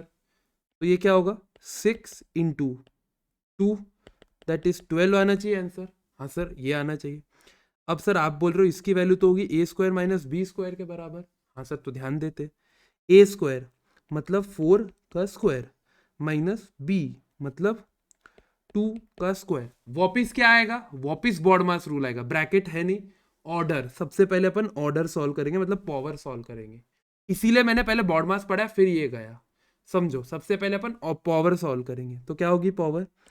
4 × 4 - 2 × 2, दैट इज 4 × 4 होता 16 -2 × 2 होता 4। आंसर आ गया 12। हो गया सेम। समझा ये क्यों जरूरी ये प्रॉपर्टी याद करना? समझा क्या? सिंपल समझा। इसके बहुत सारे क्वेश्चन है आपके स्टडी मैट में, डायरेक्टली नहीं है, लेकिन शॉर्टकट अप्रोच के लिए बहुत काम आती है प्रॉपर्टी। यहां तक समझा क्या आप लोगों को? समझा? इसीलिए पहले बॉड मास पढ़ा है, फिर इस पे आया है। यहां तक समझा? हाँ, चलिए नेक्स्ट। अभी A+B³ एंड A-B³, सिंपल है यार। ये A³ + B³ + 3A² B + 3AB², ये एक प्रॉपर्टी याद करो। कैसे याद करना समझो। A+B² याद है अपने को, A² + B² + 2AB। Yes sir, ये तो बेसिक है। अब क्यूब वाली कैसे याद करना? A³ हो जाएगा, B³ हो जाएगा, raised to the power 3 है ना, तो A³ हो जाएगा, B³ हो जाएगा। यहां तक सिंपल है? हाँ सर। अब मुझे बताओ, A³ और B³ तो हो गया सिंपल सिंपल। Yes sir. अब यहाँ 2ab² 2ab है क्योंकि वह सिंगल था, क्योंकि वह एक ही था, मतलब वह स्क्वायर ही था, इसलिए वह 2ab हुआ। यहाँ 3 है ना वैल्यू, तो यहाँ 3 आ जाएगा। यहाँ देखो, यहाँ स्क्वायर था ना, तो यहाँ 2 आ गया। हाँ सर। यहाँ क्यूब है तो यहाँ 3 आ जाएगा। सबसे पहले ये चीज समझ लो। हाँ सर। दूसरा, अब ये क्यूब है तो इसमें 3 नंबर चाहिए, वहां स्क्वायर था तो वहां 2 ही नंबर थे, ए और बी। यहाँ 3 नंबर चाहिए, तो पहले ए को एक बार ज्यादा दे दे, a²b। अगली बार बी बोला नहीं नहीं मुझे भी ईमानदारी करो, तो ab² कर दिया। तो कैसे याद करा, कैसे याद किया अपन ने? Sir a+b whole cube. सबसे पहले तो a³ + b³ तो सर एज इट इज आ जाएगा, तो दिमाग नहीं लगाना है। हाँ सर। अब यहाँ 3 है तो यहाँ 3 आ गया, 3ab। अब यहाँ तो टोटल 3 नंबर चाहिए ना, ए बी और एक। तो सर पहले ए को दिया इज्जत कि भाई ए तू ले ले इज्जत, फिर भी बोलता नहीं नहीं मुझे भी इज्जत दो, तो 3ab²। ये समझा? यहां तक समझा कि मैंने याद करवा दिया है आपको कैसे a+b whole cube is a³ + b³ तो आ गया। फिर सर 3a²b। अब b बोलता मुझे भी इज्जत दो, तो 3b²a। समझा क्या ये याद ही करा दी मैंने आपको प्रॉपर्टी। यहां तक समझा? ये प्रॉपर्टी समझी सबको?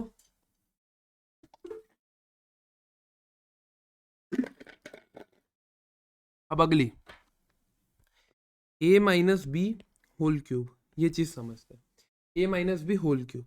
ये कैसे करेंगे sir? a³।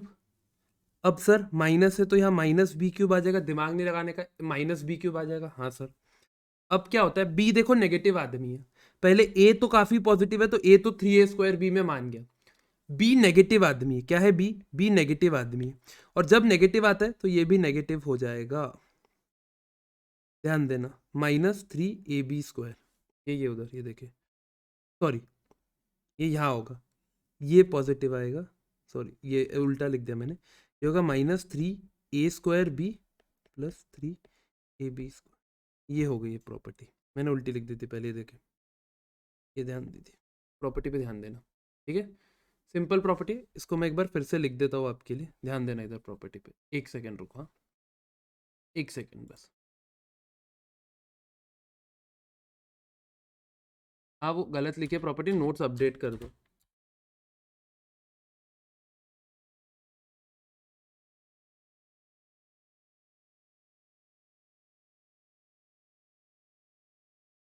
Hmm hmm,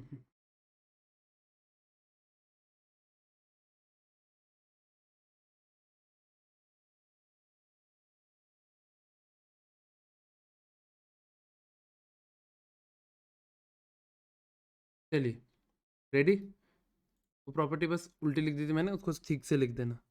that is a³ - b³।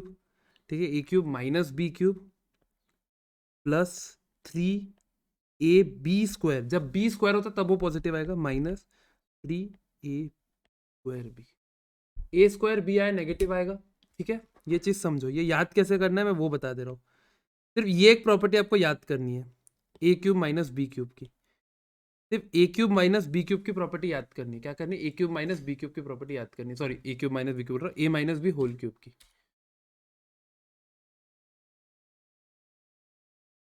ठीक है, a³ - b³ की ये वाली प्रॉपर्टी बस याद करनी है। इसको कुछ लोग शॉर्टकट में क्या लिखते हैं पता है? a³ - b³। इसमें से 3ab को कॉमन निकाल लेते हैं, तो बचा -3ab, और ब्रैकेट में बचा, यहाँ बचेगा a - b, ये बचेगा। कुछ लोग ऐसे सॉल्व करते हैं, लेकिन अपन सीधा सीधा लिखते हैं। ठीक है, ये वाली प्रॉपर्टी समझा क्या? अरे ये समझा क्या? मैं तो सीधा यही रेकमेंड करता हूँ कि फुल फ्लेज में प्रॉपर्टी याद कर लो, शॉर्टकट में मत याद करो। ठीक है, एक बार लिख दो क्या होता है a³ + b³। मैं भी लिख देता हूँ सर, वो होता a³, a⁻⁴ वाला कहा है इसमें, कीबोर्ड में कहा होता है ⁻⁴ वाला?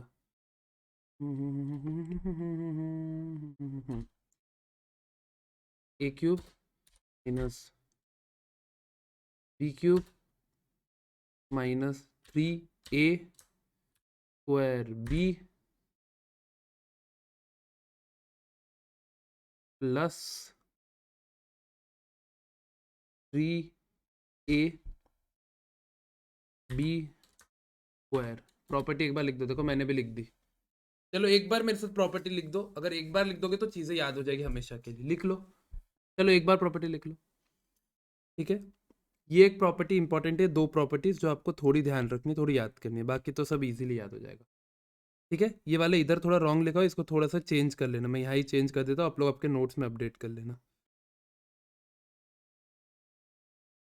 इसको हटाओ, this will be A cube minus B cube plus 3ab²। B जब पॉजिटिव होगा तभी ये पॉजिटिव होने वाला है, माइनस 3a²b, ये प्रॉपर्टी होगी, इसको बस लिख देना, ठीक है। चलिए अब ये है ट्रायंगल और ये है पाइथागोरस थ्योरम, रेक्टेंगल और मिसलेनियस। मिसलेनियस में क्वाड्रेंट्स वाले, अब बहुत फटाफट होगा, ठीक है, क्योंकि ये काफ़ी सिंपल सिंपल है, यहाँ पर ज़्यादा दिमाग नहीं लगाना। ये प्रॉपर्टीज़ है, इसको कोई लॉजिक नहीं है, ये ऐसा होता तो होता ही है, इसमें क्या दिमाग लगाओगे। तो ध्यान दो, ट्रायंगल क्या होता सर? ट्रायंगल तो हमें पता है 3 साइडेड फिगर है, वेरी गुड। ध्यान देना, ट्रायंगल के सम हमेशा 180 होता है, ये बहुत ध्यान रखना। एंगल एंगल एंगल, इन तीनों का सम हमेशा 180 होगा। सर ये कैसे? मैं आपको एक्सप्लेन कर देता हूँ, एक इसका डायग्रामेटिक रिप्रेजेंटेशन बता देता हूँ ताकि आप लोग कभी भूलोगे ही नहीं, ठीक है। ये नोट्स छोड़ो, ये फाइनल की है, अभी ध्यान दो इधर।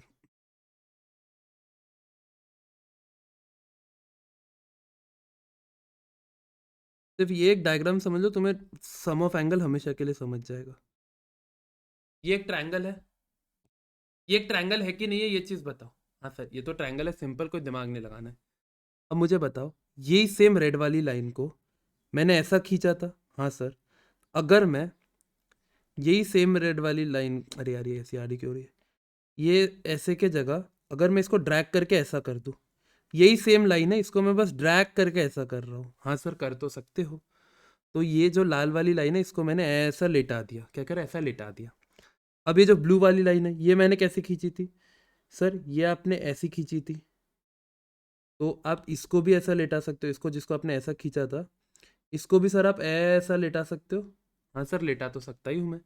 और ये ब्लैक वाली लाइन तो ऑलरेडी लेटी हुई है। हाँ सर।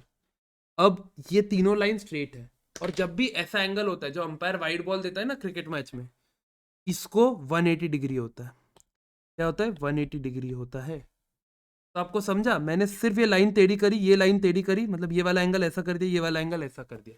180 को ऐसा करूं, ऐसा करूं, ऐसा करूं, कैसा भी करूं, वो रहेगा हमेशा 180 डिग्री। जानबूझ के इसलिए मैंने 3 कलर करे, ये समझा क्या आपको? सिर्फ इतना अगर आपको समझ गया ना कि 180 डिग्री होता, खत्म खत्म, और कुछ समझना नहीं है। 180 डिग्री समझा क्या? 180 डिग्री समझा क्या आपको चीजें? यहां तक समझी क्या कि sum of an angle of a triangle, sum of an angle of a triangle is 180 degrees. Always remember this part, sum of an angle of a triangle, एक सेकंड नोट्स खुल रही है। Sum of an angle of a triangle is 180 degrees. क्या होता है? 180 degree होता है, ठीक है।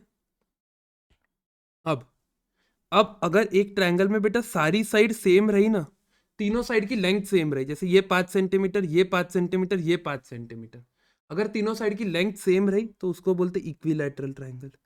सर ये हमारे क्या काम आने वाला है बेटा? एक दो क्वेश्चंस है जिसमें इक्विलैटरल आइसोसेलेस ट्रायंगल बोला हुआ है, एंड स्टूडेंट्स को फिर कंफ्यूज होता है सर इक्विलैटरल क्या होता है, आइसोसेलेस क्या होता है। If all sides are same it is called as equilateral triangle, ठीक है। ये सेम चीज़ है, मैंने बाद में लिखे, if all sides are same it is called equilateral triangle, ठीक है। If two sides are same तो उसको बोलते हैं आइसोसेलेस ट्रायंगल। मतलब ये 5 सेंटीमीटर, ये 5 सेंटीमीटर, और अगर ये 10 सेंटीमीटर है, 5 सेंटीमीटर, 5 सेंटीमीटर, 10 सेंटीमीटर, तो इसको बोलेंगे आइसोसेलेस ट्रायंगल। तीनों साइड सेम रही इक्विलैटरल, दो साइड सेम रही आइसोसेलेस। ध्यान दो इधर, तीनों साइड सेम रही इक्विलैटरल, दो साइड सेम रही आइसोसेलेस ट्रायंगल। वो इधर बोला इक्विलैटरल ट्रायंगल, आइसोसेलेस ट्रायंगल, ठीक है। और सिर्फ ये एक प्रॉपर्टी ध्यान की है, if one angle is 90 degree, एक एंगल अगर 90 डिग्री का है ना, तो ध्यान देना, इसके लिए मैंने यहाँ अलग से डायग्राम बनाई हुई है। ये आपको दिया रहेगा, ये एंगल अगर 90 डिग्री का है, कितने डिग्री का है? 90 डिग्री का है, तो बेटा इसके जो अपोजिट साइड होगी ना, अपोजिट, ये सबसे बड़ी वाली जो साइड होती है, इसको बोलते हैं हाइपोटेन्यूज। क्या बोलते हैं बेटा? हाइपोटेन्यूज। क्या बोलते हैं? हाइपोटेन्यूज। क्या बोलते हैं? हाइपोटेन्यूज। और उसी को देखो हाइपोटेन्यूज बोलते। और इस ट्रायंगल को क्या बोलते पता है? Right angle triangle. क्यों सर राइट एंगल? देखो ऐसा मानते हैं कि 90 डिग्री राइट एंगल है, राइट एंगल को 90 डिग्रीज बोलते हैं, तो इस ट्रायंगल को क्या बोलेंगे? Right angle triangle. क्योंकि इसमें एक एंगल 90 डिग्री का है, एक एंगल 90 डिग्री का है, बाकी दोनों कितने के हो गए सर 45 45। ऐसा जरूरी नहीं है प्रभु, ऐसा भी तो हो सकता है कि ये 60 का हो ये 30 का हो। अपने को तो तीनों का सम 180 चाहिए ना। हाँ सर, अपने को तीनों का सम 180 चाहिए, तो कोई भी कॉम्बिनेशन हो सकता है। तो कभी भी ये मत बोलना कि सर अगर एक 90 का है तो बाकी दोनों 45 के हो गए। आइसोसिलस राइट एंगल ट्रायंगल रहा, बात अलग है। अगर नहीं तो ऐसा नहीं होता। और sir equilateral right angle triangle नहीं होता, तीनों एंगल का सम 180 है, तो तीनों 90 90 के नहीं हो सकते, लॉजिकल है। या तो एक 90 का होगा, बाकी दो बेस्ट टू बेस्ट 45 हो गए, या तो दोनों में डिफरेंस होगा। ठीक है, चलिए अब ये हो गया हाइपोटेन्यूस। ये एरिया ऑफ, और एरिया एंड पेरीमीटर आपके इतने काम का भी नहीं है, छोड़ दो इसको, मैंने ऐसे ही लिखा था, ये समझने के लिए कुछ काम का नहीं है। अब मैं बताता हूँ, पाइथागोरस में ये जो अपोजिट साइड होती है ना, अपन क्या करते, ए समझ लो इसको साइड लेते, ए बी सी, तीन साइड लेते। हाँ सर, जो सबसे बड़ी साइड होती है ना बेटा, उसका स्क्वायर हमेशा बराबर होगा ए स्क्वायर प्लस बी स्क्वायर के। क्या होगा, ए स्क्वायर प्लस बी स्क्वायर के। सर कोई एग्जाम्पल, मैं एक एग्जाम्पल देता हूँ, ध्यान देना।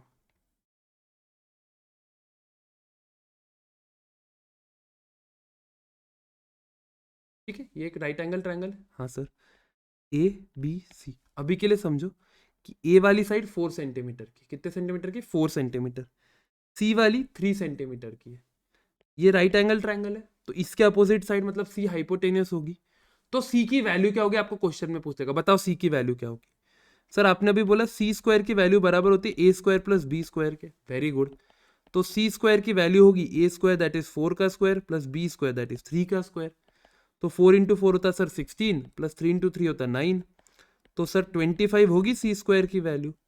अब मुझे ये तो पता है सर कि सी स्क्वायर की वैल्यू 25 है, मुझे ये भी पता है कि 5 का स्क्वायर 25 होता, तो सर सी की वैल्यू 5 होगी।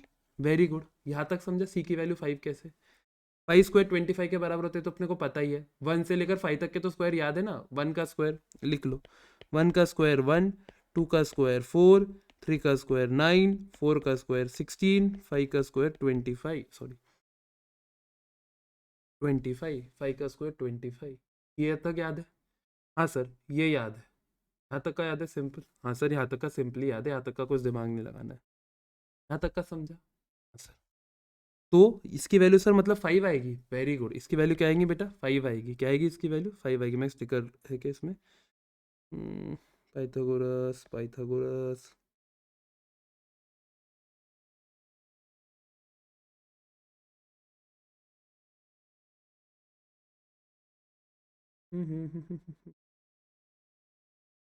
ये वाले इसमें शायद पाइथागोरस है नहीं, चलो ठीक है। यहाँ तक समझा कि आपको पाइथागोरस का, तो सर मतलब आपका मतलब है 3 4 5 इसकी वैल्यू होगी। यस, ये 3 ये 4 ये 5। यहाँ आप लोग एग्जाम्पल के लिए अपने नोट्स में कोट कर लेना, क्या कोट करना सर, ए की वैल्यू 3, बी की वैल्यू 4, तो सी की वैल्यू 5।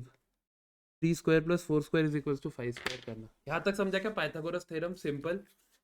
ठीक है, पाइथागोरस थ्योरम तक समझा सबको, पाइथागोरस थ्योरम तक समझा क्या आप लोगों को, सिंपल है, इसमें आज दिमाग नहीं लगाना।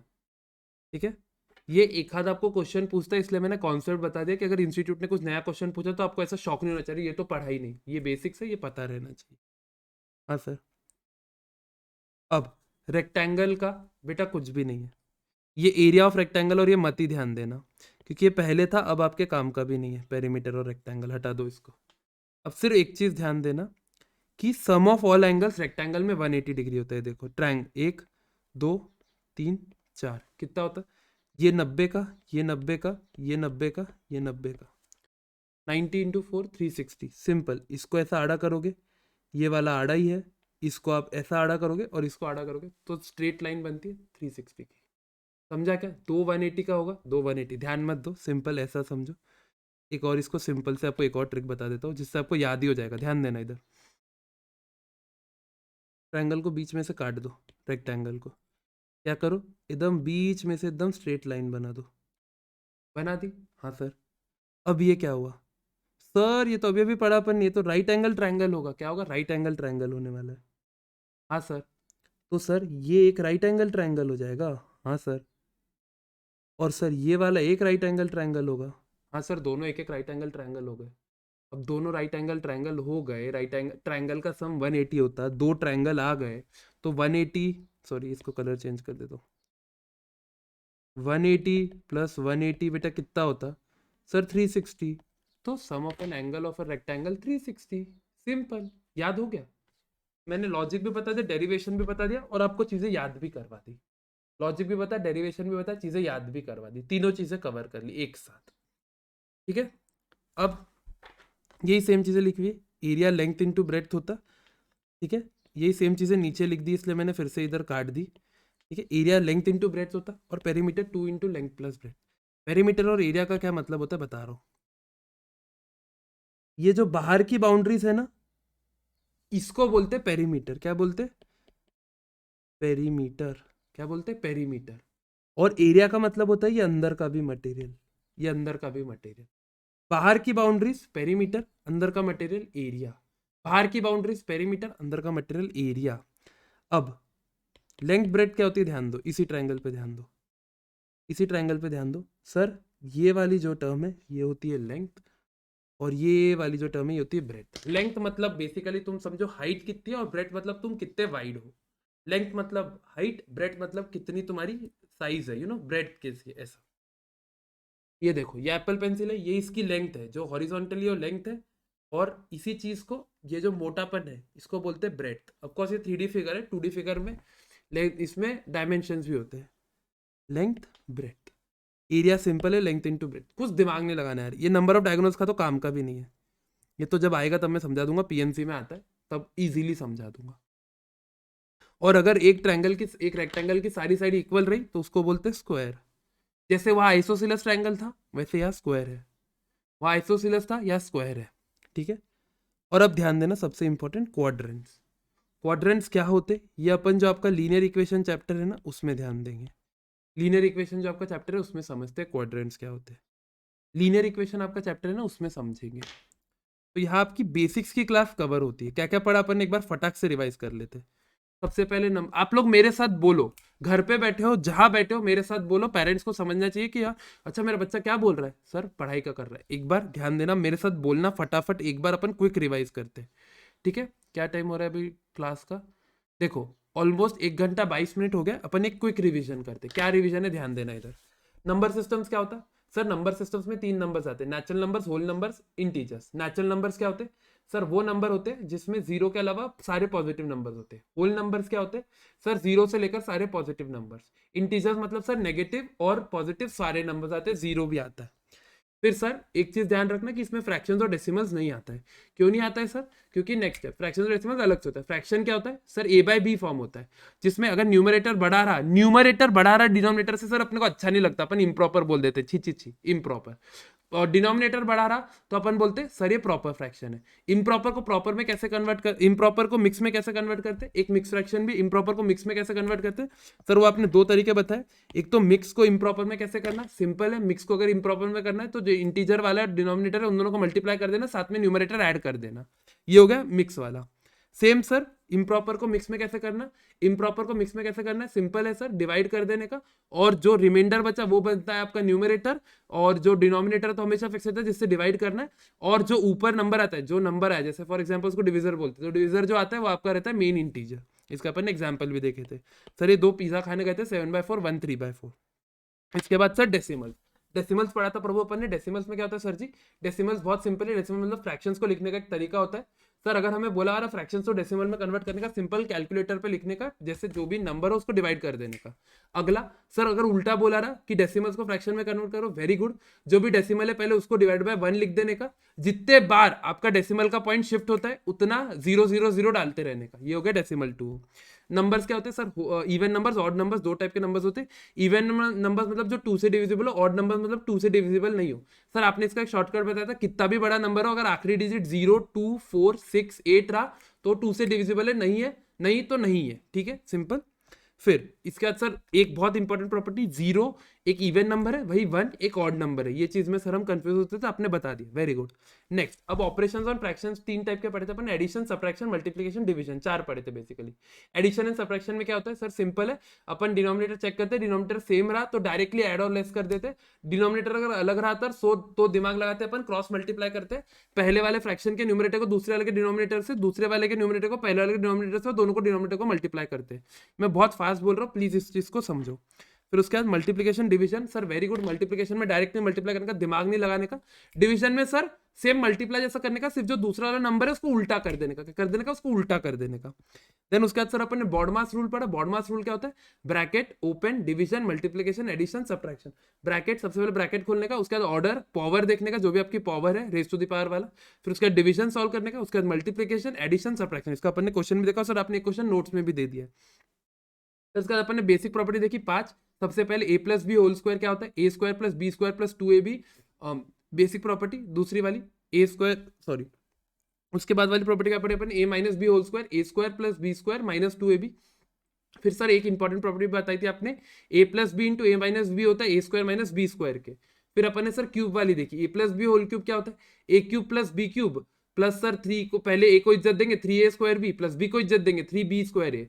फिर a माइनस बी को क्या लिखते हैं, A cube minus B cube plus plus लिखा हूं मैंने, तो क्या होगा 3ab स्क्वायर। जब b पॉजिटिव होगा तभी ये पॉजिटिव होने वाला है, a पॉजिटिव व्यक्ति b नेगेटिव है। अगला वाला माइनस 3a स्क्वायर बी, ठीक है, ये हो गई ए प्लस बी होल क्यूब वाली प्रॉपर्टी।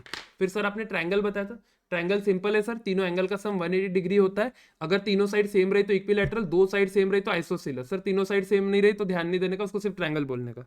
अगला वाला, उसके बाद अपन ने समझा था एरिया लेंथ, तो ठीक है। फिर उसके बाद अपन ने हाइपोटेन्यूज थ्योरम समझी थी, क्या होता है, अगर एक एंगल 90 डिग्री का रहा, उसके ऊपर अपोजिट जो साइड है, जो सबसे बड़ी साइड है, उसको बोलते हैं हाइपोटेन्यूज। अपन ने क्या पढ़ा था, हाइपोटेन्यूज थ्योरम क्या होता है सर, हाइपोटेन्यूज का स्क्वायर बराबर होता है बाकी दोनों साइड के सम के स्क्वायर का, ठीक है। 3 4 5 अपन ने इसके एग्जांपल भी लिया था। उसके बाद रेक्टेंगल पढ़ा था सर, रेक्टेंगल क्योंकि दो ट्रायंगल से मिलकर बना है तो सम 180 डिग्री हो जाता है। चारों एंगल इसमें 90 के होते हैं, अगर चारों साइड सेम रही तो इसको अपन स्क्वायर बोलते हैं, ठीक है। इसके अलावा अपन ने क्वाड्रेंट्स अपन लीनियर इक्वेशन वाले चैप्टर में पढ़ेंगे। उसके बाद prime and composite number. Prime number वो नंबर्स होते हैं जो सर 1 और वो नंबर से सिर्फ डिवाइड होते हैं। कॉम्पोजिट नंबर वो नंबर होते हैं जो प्राइम नहीं होते। इसका मतलब ये होता है कि वो 1 वो नंबर उसके अलावा 2 3 नंबर से डिवाइड होते हैं। अपन यहाँ 15 का एग्जाम्पल लिया था, 13 का एग्जाम्पल लिया था। समझा आपको? अरे समझा क्या?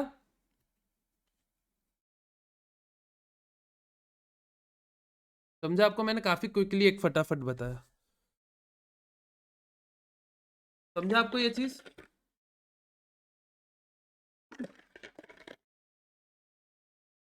हाँ तक समझा? अच्छा नेक्स्ट बार से मैं जूम पे ले लूंगा, चलो अगली बार से मैं जूम पे ले लूंगा। ओके ओके, नेक्स्ट टाइम से मैं जूम पे ले लूंगा, चलो ठीक है। यहाँ तक समझा? तो आज आपका होमवर्क क्या है, एक बार बस यही फिर से एक बार समझ पढ़ लेना। कोई डाउट्स रहा तो feel free to ask me, ठीक है। कोई डाउट्स रहा, और इसको मैं टेलीग्राम ग्रुप पे आपके ये नोट्स डाल दूंगा। टेलीग्राम ग्रुप पे मैं नोट्स अभी डाल दूंगा, ठीक है। चलो, किसको कुछ पूछना है तो मैं हेडफोन्स लगाता हूँ, आप लोग पूछिए।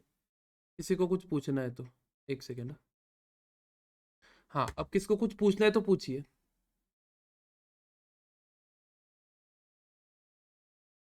अभी अभी और बेसिक्स है नहीं, अभी नहीं है, कल से नया चैप्टर स्टार्ट होगा। कल से अपना फर्स्ट चैप्टर स्टार्ट होगा जो कि है रेशियो प्रोपोर्शंस, या कल से मैं टाइम वैल्यू लूंगा। सबसे पहले मैं टाइम वैल्यू पढ़ाऊंगा कल से। कल टाइम वैल्यू होगा, कल से प्लीज सब टाइम पे आना। कल से टाइम वैल्यू स्टार्ट होने वाला है। कौन सा chapter, time value of money, ठीक है। चलिए चलिए, किसको कोई डाउट्स? हाँ, मई 22 तक ही सिलेबस कंप्लीट हो जाएगा। To be more specific, March sorry April first week तक आपका कोर्स खत्म हो जाएगा। मोस्ट प्रॉब्ली 1 2 दिन ऊपर नीचे, होली के 2 दिन जाएंगे तो अप्रैल फर्स्ट वीक तक आपका कोर्स कवर करवा देंगे। अपन 2 घंटे की क्लास लेंगे। जो भी जिनको भी सिलेबस का डाउट है, अपन 2 आवर्स की डेली क्लास लेंगे, ठीक है। तो आपका कोर्स कवर हो जाएगा, कोई इशू है नहीं। समझा यहाँ तक? किसी को कोई डाउट है?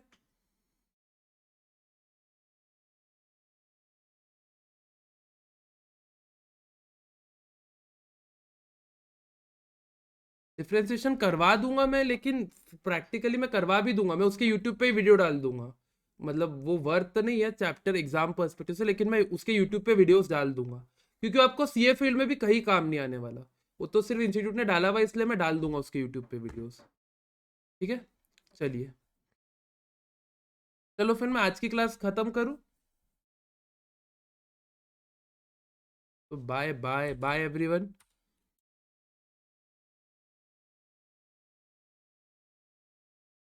Bye bye. तो कोई नहीं, bye bye bye, thank you, welcome Sanjay, चलो बाय।